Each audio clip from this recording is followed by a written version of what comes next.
Good morning. I am Lauren Anders Brown, an independent documentary filmmaker.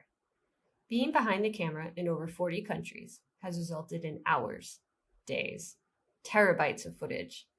So much of what happens to make a shoot possible ends up on the metaphorical cutting room floor. Most of my editing used to take place in planes, trains, or whatever available coffee shop had a decent filter single origin coffee, and always using the hashtag today's office. Now, I am picking up the scraps, reviewing old interviews, and scrolling through my social media to give you a behind the scenes look at what it is like to travel, produce, film, direct, record, alone, as my own correspondent. This is the last episode in season 2, and I'm bringing you to one of the furthest possible corners of the world. Flying across the world in the longest stretch to date, I traveled from New York to Sydney via Los Angeles in 2014. It was for my very first documentary series, and while I secured funding for most of the episodes in that series, the episode in Australia was left without funding, but I really wanted to go to the land down under. So I put the flights on a credit card, packed my bags for what was going to be a very tight trip of 10 days. No amount of Australia's finest flat whites could have kept me awake during what was one of the worst jet lags I have experienced to date. Nor could I afford the amount of flat whites that would require at a record high of $8 per flat white. Remember, I was on a credit card budget. With my one flat white consumed and sunscreen applied during what was still a boiling summer in Australia, I was filming with Football United, a football program based on integrating refugees within Australia. Australia has had a dark history with immigration that is quite simply sometimes struck off, unfortunately, as racist. But there's more to that story, as I learned in my prep for the shoot. During the gold rush in Australia, many people came from Asia and struck gold out of what we can assume is jealousy and protectionism. Australia restricted immigration only to white Europeans for about 100 years because, well, the competition was a lot more slim for Europeans than Asians and not any more likely than themselves to strike gold. So having a century without any immigration and exposure to different cultures, it makes an impact. It seeks deep into the flesh and bone of a population.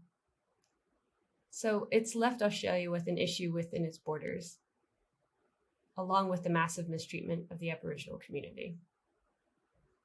I was not in Australia to specifically capture content about the Aboriginal community, but I could not help but want to learn and hear more about this unique culture I'd never been exposed to previously.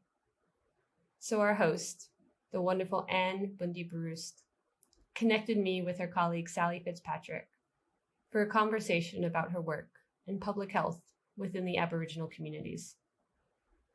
With her first career being in the film industry and her second in public health, needless to say, I was a bit intimidated, but ultimately fascinated by the depth and breadth of what she had to share with me and how many of the overlaps I could see for my own episode on refugees. Position here and what your role involves.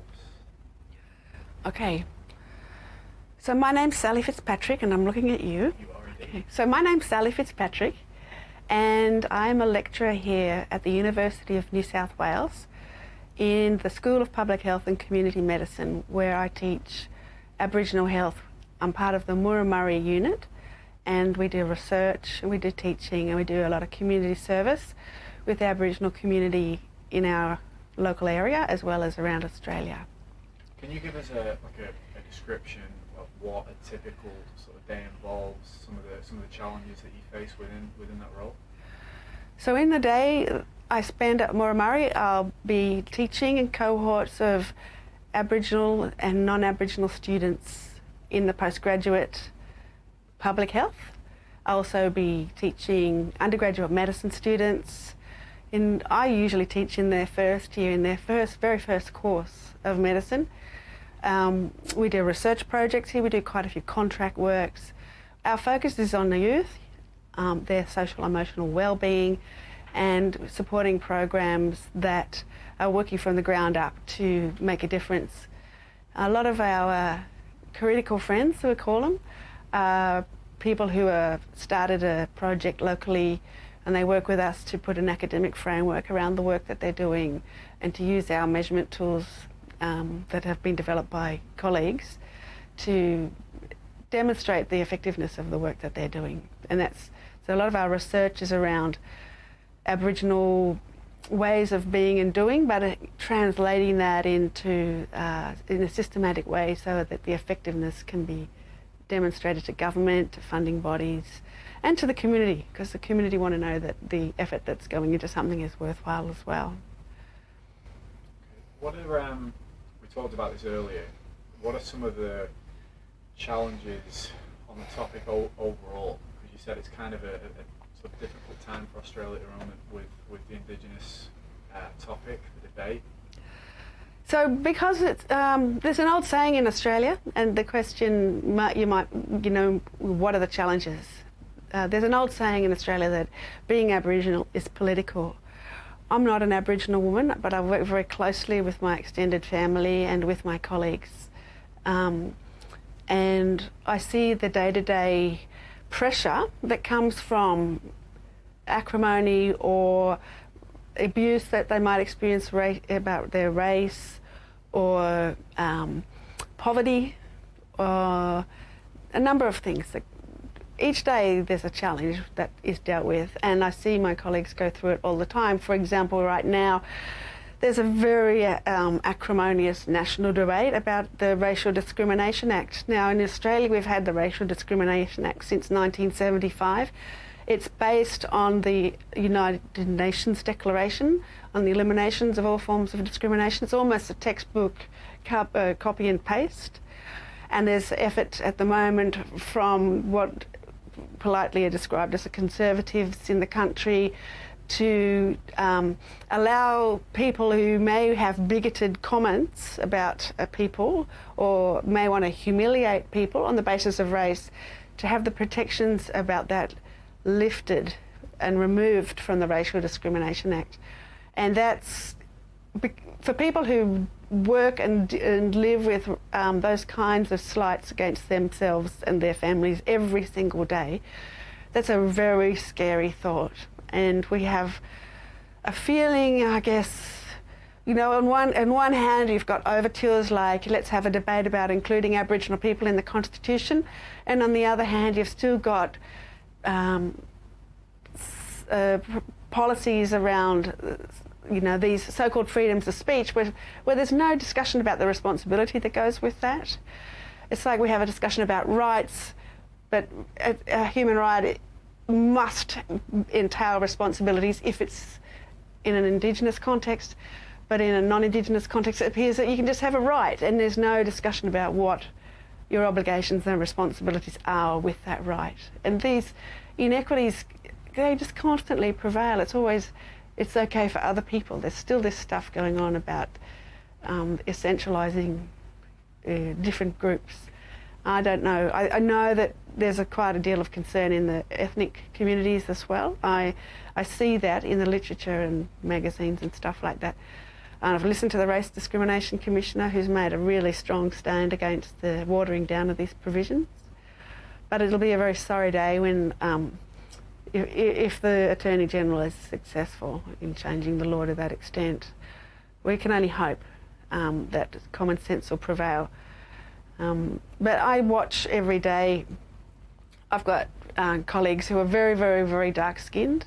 I've watched every day them being challenged about their right to just exist as Australians. And that's a shame on me as an Australian to have that happen. I was in a forum talking about the Constitution the other day, and it was really carefully spoken by quite a few of the advocates that we shouldn't imagine that just by changing the Constitution that we're going to change these attitudes in Australia. They're still quite highly, there's still a toxicity around those attitudes in Australia. And a lot of it's probably fear and ignorance. People don't understand. And it goes through to the debate about who's included as a refugee and who's not, and these sorts of things that are some of the things that we're seeing the programs like Football United address are bringing together people from all walks of life, just so that those fears and apprehensions about each other can be overcome. What do you think needs to happen in an ideal world? What would you like to see happen? I would like to see leadership with compassion. I would like to see the whole debate depoliticised. I know that's naive. I would like to see more education in the safety of classrooms, but where the teachers also feel safe to challenge the status quo, because the teachers are.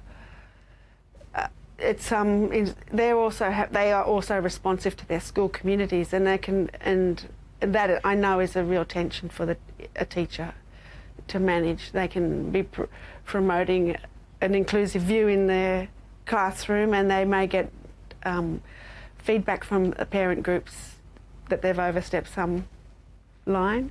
I remember I put a poster up.